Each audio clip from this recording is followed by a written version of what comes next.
Hello, hi guys. First of all, welcome you all in my YouTube channel, All Knowledge Achievers. So today we will discuss about what is science. This will be our topic. What is science?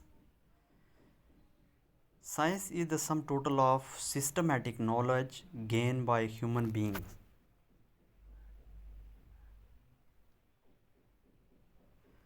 Science is the systematic knowledge gained by human beings through experimentation and observation.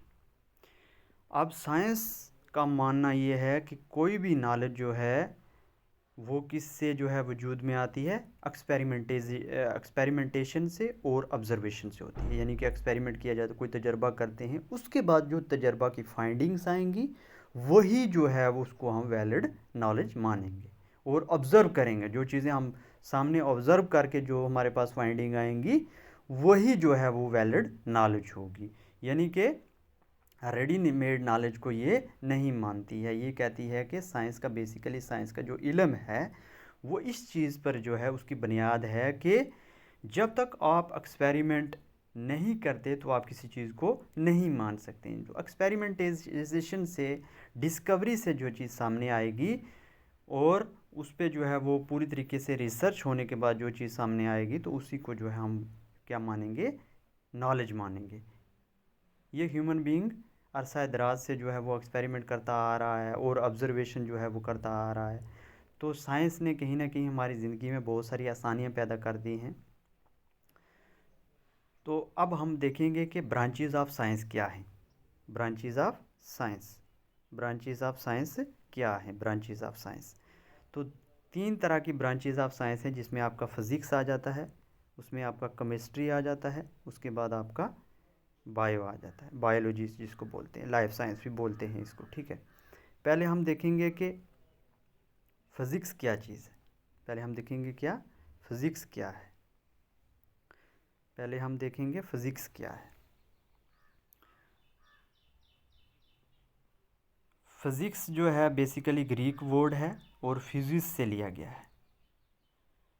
किससे लिया गया है? Fuses Greek word से, और जिसका fuses का meaning है nature, यानी कि नेचर को ये स्टडी करती है। इसमें जो है आपको matter and energy and their interaction जो है वो देखने को मिलती है।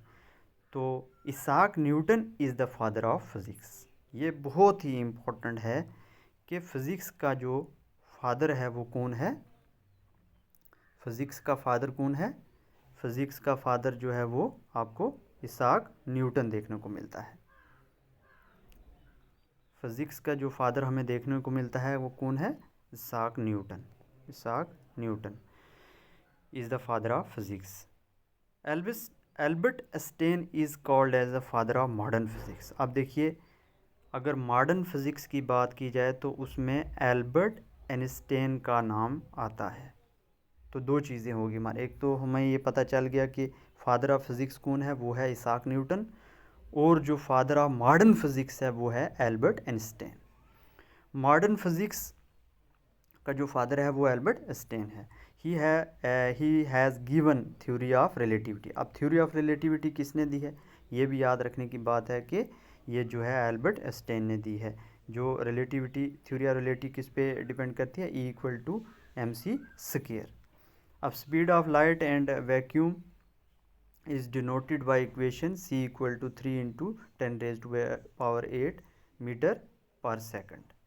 रोमर फर्स्टली गिवन E=mc²। अब रोमर एक जो साइंटिस्ट था उसने जो है वो क्या है, ये equation the E=mc²।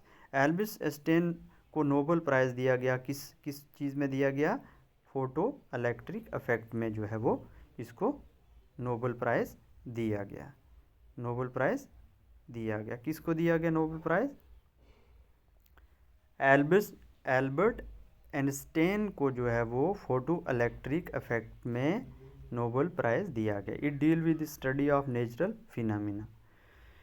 Matter can be converted into energy and vice versa. अब मैटर को जो है हम एनर्जी में कन्वर्ट कर सकते हैं, ठीक है। अब यूनिवर्स की बात करें, यूनिवर्स जो है हमारा मैटर और एनर्जी से मिलकर बना हुआ है, मैटर और एनर्जी से मिलकर। एक मैटर आ गया हमारे पास, दूसरा आपका एनर्जी आ गया, ठीक है। मैटर हैव मास, और मैटर के पास क्या होता है, मास होता है, and occupy space, for example air. इसी तरीके energy, capacity to do work, उसको हम एनर्जी कहे हैं। जैसे एग्जांपल है kinetic energy, potential energy and sound energy etcetera, बहुत सारी एनर्जी इसमें आ जाती है। अब बात करेंगे हम केमिस्ट्री। केमिस्ट्री क्या है? Chemistry is also a very important branch of science which deal with the matter.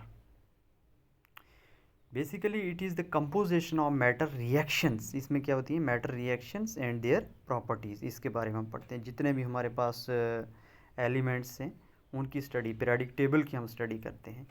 तो Antoine Lavoisier is the father of chemistry.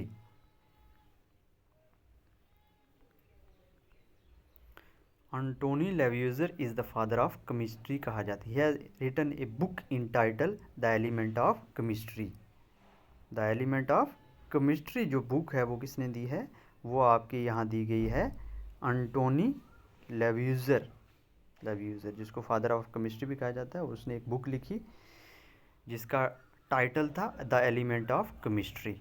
उसके बाद जो third very important branch of science जो है वो बायोलॉजी, जिसको हम जो है लाइफ साइंस के नाम से भी जानते हैं। Biology is the study of living things. Biology, bio means life, logy means study, यानी कि लाइफ की ये स्टडी करती है, लिविंग थिंग्स की स्टडी करती है, जिसमें आपके प्लांट्स आ जाते हैं, एनिमल्स आ गए, माइक्रो ऑर्गेनिज्म आ गया, ठीक है।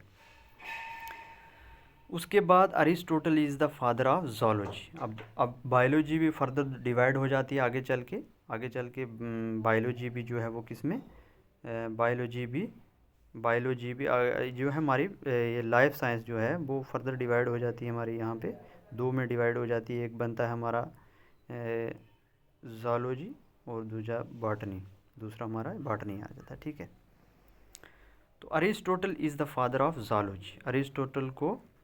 अरिस्टोटल को हम जो है वो फादर ऑफ ज़ूलॉजी कहते हैं। He has written a book in title Historia Animalia. Historia Animalia किसने लिखी है, अरिस्टोटल ने। अरिस्टोटल ने क्या लिखी है, एक बुक लिखी है आपके पास। वो बुक का नाम क्या है, हिस्टोरिया एनिमलिया। उसके बाद जो है बायोलॉजी की दूसरी ब्रांच जो है वो है बॉटनी। अब बॉटनी क्या है, botany is the study of plants.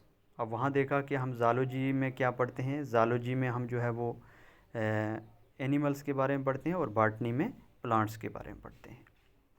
Botany is the study of plants, ये हमारे पास आ जाता है, botany is study of plants.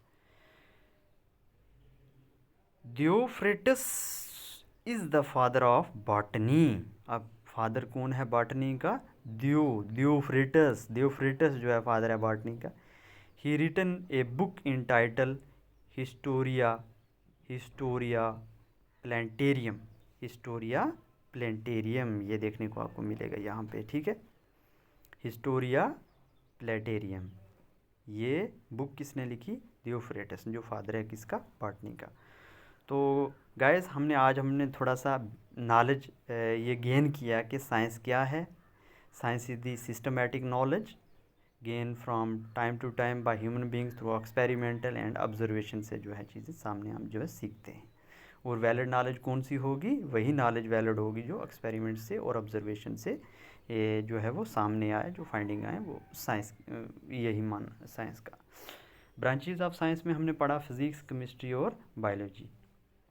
तो I hope you have enjoyed this lecture and understand the important points of the lecture, and you will do a lot in the future, and you will do wonders in the future.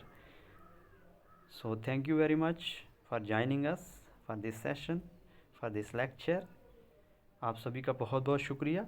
इसी तरीके से हमारे साथ जुड़े रहिए all knowledge achiever के साथ, और चैनल को सब्सक्राइब कीजिए और चैनल को लाइक कीजिए और आगे शेयर कीजिए वीडियो, ताकि ज़्यादा से ज़्यादा लोगों तक ये पहुंच पाए। बहुत बहुत शुक्रिया आप सभी का।